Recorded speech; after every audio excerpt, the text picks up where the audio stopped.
let's move on. I want to show you Scott Galloway went on Piers Morgan's show. He's with that other asshole from Shark Tank. Oh, Kevin O'Leary, I think his name is, the guy from Shark Tank. He's total fucking lunatic, that guy is. Yeah, true. A hyper-capitalist asshole, right? Yeah. Super elitist. Anyway, they were talking about Elon Musk and his legacy, and this guy, Scott Galloway, delivered the beatdown of all beatdowns to the point where Piers Morgan had to go silent. Watch this. Somehow we've decided in America that innovation and money replaces or obviates or excuses depravity. Cutting off aid to HIV-positive mothers, deciding what veterans should get benefits, cutting off SNAP payments, which have shown to have a positive net return when people run out of money for food at the end of the month. I mean, I think one of the wonderful things about being an American, and quite frankly, for me, what it means to be a man and what I try to teach my boys is the whole point of prosperity is such that you can protect people. And I think the two of you are more impressed with Mr. Musk than I am. I think if somebody is making Nazi salutes, if somebody is being sued concurrently by two women for sole custody of their child because that person has not spent any time with that child, when someone is so severely addicted to drugs they can't get their shit together to show up to the White House without looking exceptionally high, I don't think that's the right role model for young men. So what I would ask to all of us is look at what money has done to us. That if someone can land a rocket on metal scissors or create a great AV, he's a genius. He's the wealthiest man in the world. But does that mean we should excuse depravity? Does that mean, unlike Bill Gates, he's not using his billions to help people? He's not planting trees, the shade of which he won't sit under? I think this is an individual who has literally come off the tracks, who is rabidly addicted to drugs, and is using his immense power to get people elected, and that too many of us excuse what is abhorrent behavior.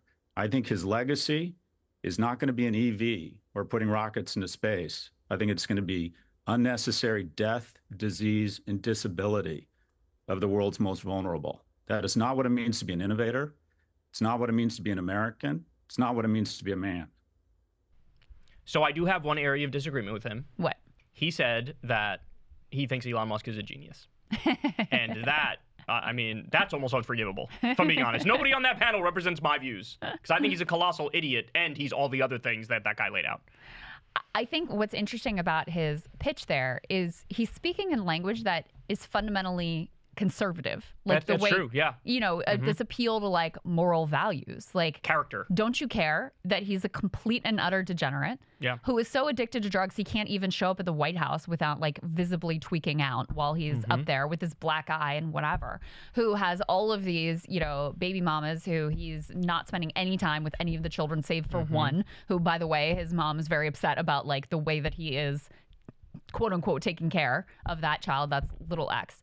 And so he's appealing to what used to be these sort of baseline accepted values and qualities that now it seems like are completely up for grabs.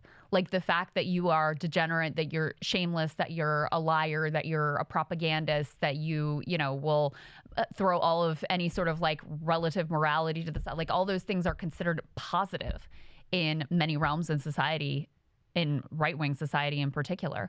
So that was, to me, what was interesting about his framing there. Yeah. Elon has said that the fundamental weakness of Western civilization is empathy.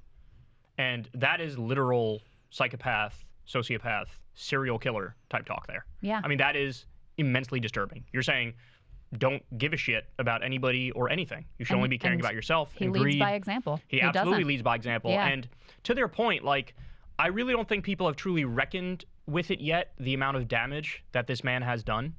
When you look at just some of the illegal and unconstitutional DOGE cuts that he implemented, we're talking about pediatric cancer research. Yeah. That's NIH spending. We're talking about Meals on Wheels. We're talking about the CFPB, which is the anti-scam police, nuclear safety officials, including the top guy who they fired, then had to beg to come back. Yeah. We're talking about FEMA, Department of Education. He fired 83,000 veterans. They cut 50% of the Social Security offices. 250,000 public workers in total have been fired. No more routine food safety inspections. Air traffic controllers A bunch were fired, and then they froze hiring. At the same time, 7 planes crashed under the Trump regime.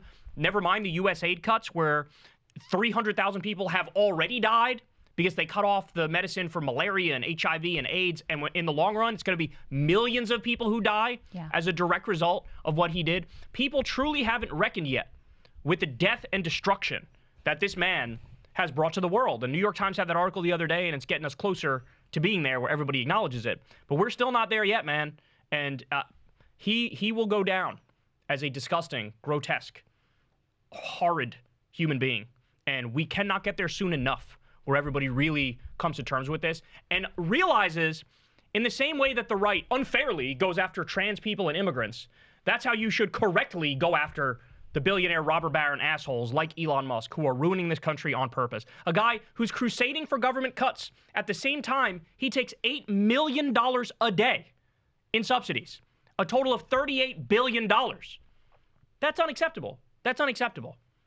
The depravity of being the richest man on the planet and taking medication away from kids with HIV and sentencing them to death. Like that alone is utterly unforgivable. And, you know, you see Elon now making a little bit of like a face turn, going after Trump because he's not happy about his NASA pick being pulled and his EV subsidies being pulled in the quote unquote big beautiful bill. I think there will be plenty, and there already are, plenty of Democratic elites who are happy to welcome Elon back in. There was just an article about that in Politico. I do not think the Democratic base will stand for it. No. I do not think they will erase from their minds the Nazi salutes, the chainsaw wielding, the glee with which people's lives and this government were utterly destroyed, and the outright murder of already, to your point, hundreds of thousands of people with preventable deaths by pulling the rug out from under them with the USAID. Yeah. No, he should be in prison. He should be in prison. He should be charged. He should be in prison. For us to even contemplate being a functioning society again, that has to happen. Has to happen. It needs to be a litmus test for Democrats. Will you go after the billionaires and the fascists who committed crime after crime? Stephen Miller, Kristi Noem, this asshole. It really does have to be a litmus test. I think there's absolutely no way around that. Hey guys, you don't want to miss this week's episode of Crystal Kyle and Friends. We had on Shoykat Chakrabarti. He's a co-founder of Justice Democrats with yours truly. He's AOC's former chief of staff, and now he's a congressional candidate running against Nancy Pelosi. So he's got a lot of fascinating things to say on all the different issues. Like I said, you do not want to miss this. Sign up below on Substack for Crystal Kyle and Friends.